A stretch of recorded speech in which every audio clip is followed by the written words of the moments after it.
తెలంగాణ రాజకీయాల్లో మరో ఆసక్తికర మలుపు చోటు చేసుకుంటుందనుకుంటున్న వారికి నిరాశ తప్పేలా లేదు.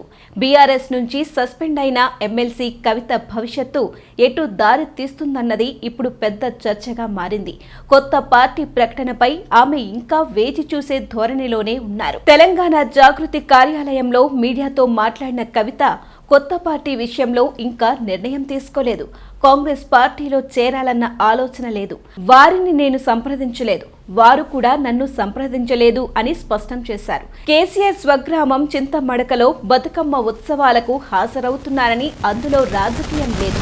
గ్రామస్తులు ఆహ్వానించారు, నేను సంతోషంగా వెళ్తున్నాను అని చెప్పారు. తండ్రి పార్టీ నుంచి సస్పెండ్ చేసిన కూతురిని తానేనని, తనపై కేటీఆర్ సోషల్ మీడియా, సంతోష్ రావు సీక్రెట్ మీడియా, బీఆర్ఎస్ మీడియా అని దాడి చేస్తున్నాయన్నది తనకెరిగిన విషయమేనని అన్నారు.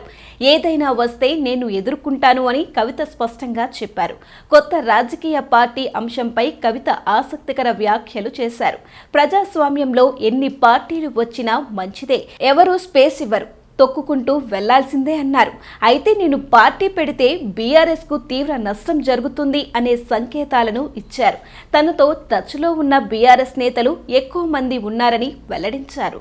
బీఆర్ఎస్ ద్వారా వచ్చిన ఎమ్మెల్సీ పదవి తనకు అవసరం లేదని, నేను ఇప్పటికే రాజీనామా చేశాను.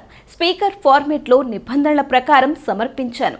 అయినా ఎందుకు ఆమోదించలేదో అర్థం కావడం లేదు. మరోసారి లేఖ కావాలంటే ఇస్తాను అని అన్నారు. కవిత వ్యాఖ్యల బీఆర్ఎస్ లో జరుగుతున్న పరిణామాలపై ఆమె నిశ్చితగా గమనిస్తున్నారని స్పష్టమవుతోంది. అవసరమైతే కొత్త పార్టీ ఏర్పాటుపై ముందుకు వెళ్లేందుకు వెనుకాడరని సంకేతాలు ఇస్తున్నారు. ముందు బీఆర్ఎస్ లో సంచలనాత్మక పరిణామాలు ఉండబోతున్నాయి. కవిత ఆ మాటలతోనే స్పష్టం చేశారు.